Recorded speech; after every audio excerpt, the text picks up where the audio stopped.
c'est l'arrivée de Toto, donc le marcassin qui a tout déclenché. C'est à partir de ce moment-là que j'ai commencé à écrire en même temps que commencer à filmer, sans savoir vraiment si ce que je filmais servirait à un texte ou l'inverse, si ce que j'écrivais servirait à un film. En fait, il y avait une sorte de trouble.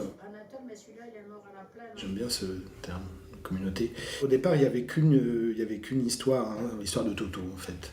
Il y a eu une première version, disons, qui était celle de Toto seul, mais qui me semblait ne pas suffire, parce que dans la vie, je pense pas qu'il nous arrive qu'une seule chose, enfin, il nous arrive toujours plusieurs choses en même temps.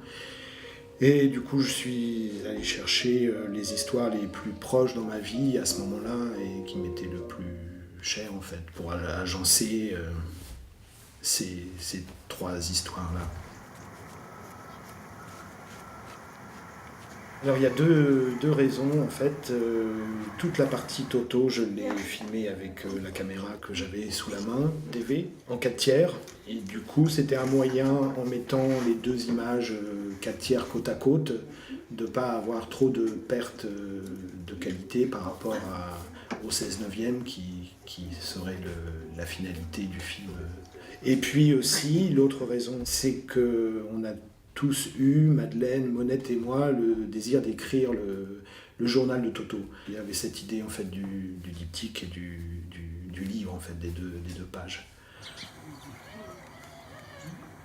Peut-être en tout cas une fluidité, c'est-à-dire que les animaux, et puis il y en a beaucoup chez Madeleine, il n'y a pas que Toto, les animaux ils tiennent pas en place, donc voilà, ils passaient comme ça d'une image à l'autre.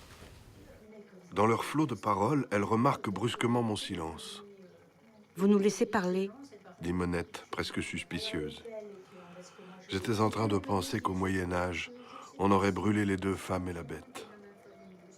Le choix, que ce soit des voix off et que ce ne soit pas les voix des personnages, et de faire le choix de comédiens, en fait, c'était pour mettre une certaine distance par rapport aux personnages et à leur vraie vie. Pour donner une sorte de dimension romanesque, en fait.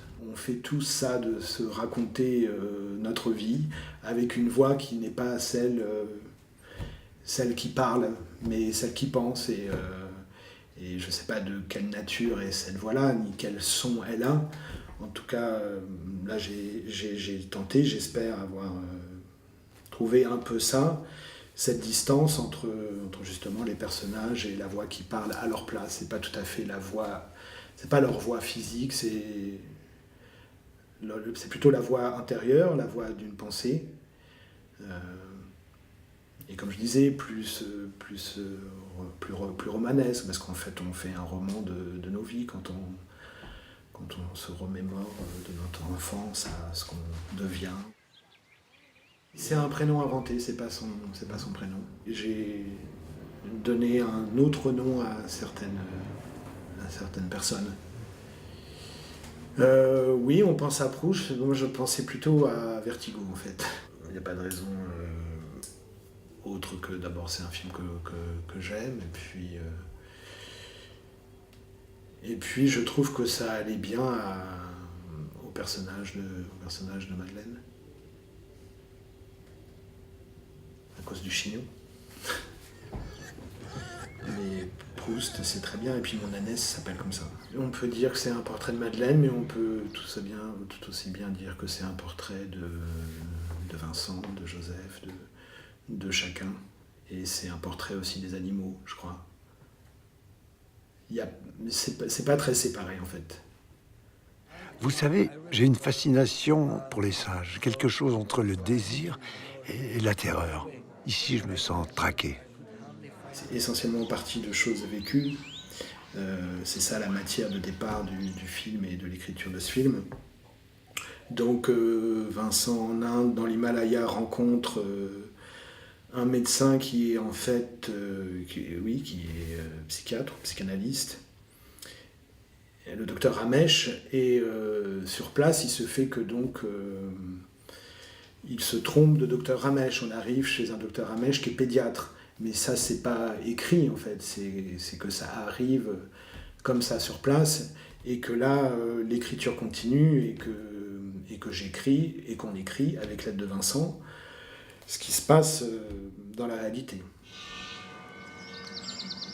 À l'image, j'ai travaillé avec quelqu'un de très jeune, de 21 ans, qui avait peu d'expérience, et l'idée de chercher ensemble me plaisait bien. Et l'ingénieur du son est vétérinaire, en fait. Mais il en fallait bien sur ce tournage, vu qu'il n'y a pas un plan sans un animal. Mais ils ont été tous les deux techniquement très, très bien à la hauteur, et dans la relation de groupe qui est aussi là une communauté. Notamment l'Inde, quand même, qui nécessite quand même une équipe, oui. Et Toto, je suis seul. J'aurais pas pu filmer Toto, pour le coup, avec une équipe, non. Il fallait vraiment être seul. Seul avec elle et lui.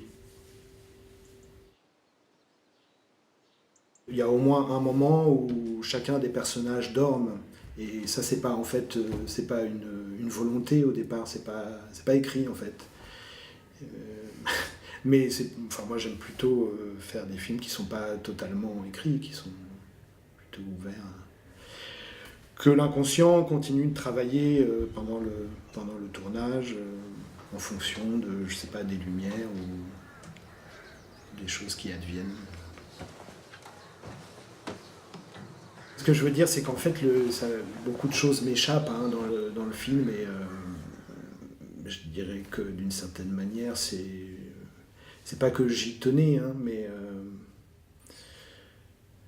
mais en tout cas, c'est plutôt avec ça que s'est fait le film, avec ce qui échappe. Le rêve de Madeleine, donc, apparaît à sa fenêtre Toto, adulte, donc c'est Toto que j'ai filmé toujours avec la première caméra. Et donc là, on revient à une sorte de diptyque de split screen, en fait. Comme si, du coup, le 4/3 de l'apparition de Toto était ailleurs. Enfin, ailleurs, parce que de toute façon, Toto est ailleurs, il est plus chez elle, mais à un autre type d'image. Peut-être imaginaire, du coup.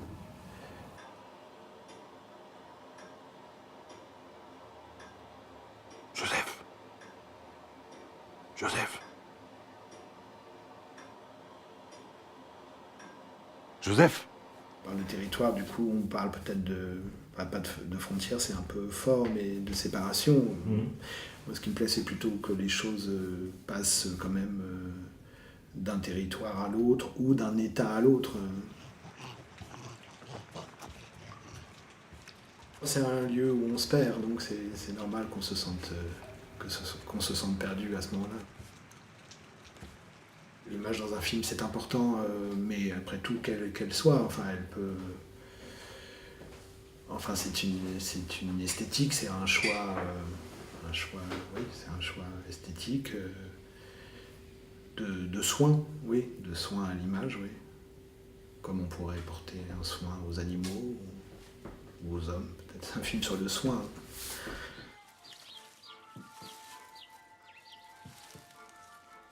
Sur son lit, c'est un chaudron, ça s'appelle, et j'ai eu la chance d'en voir un très peu de temps avant, et en fait c'est le nid des marcassins, parce que les mères cachent en fait les marcassins, et à l'occasion d'une plantation avec Raymond Binge, qui est le président de chasse qui est dans le film, je suis tombé sur un amas de fougères, et j'ai regardé avec le bâton, et il y avait 7-8 marcassins qui dormaient.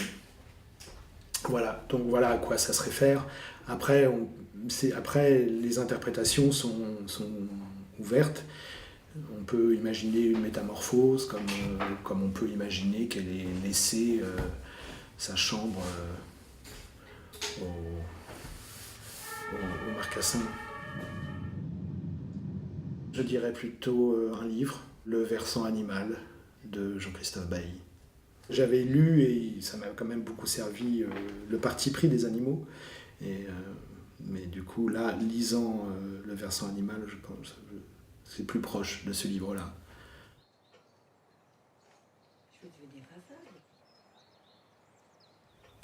Alors la salle de cinéma, si je dois dire quelque chose, eh bien je pense que c'est une caverne en fait. Et je pense que ça commence avec la grotte de Lascaux. Voilà, je pense que ça commence là le cinéma.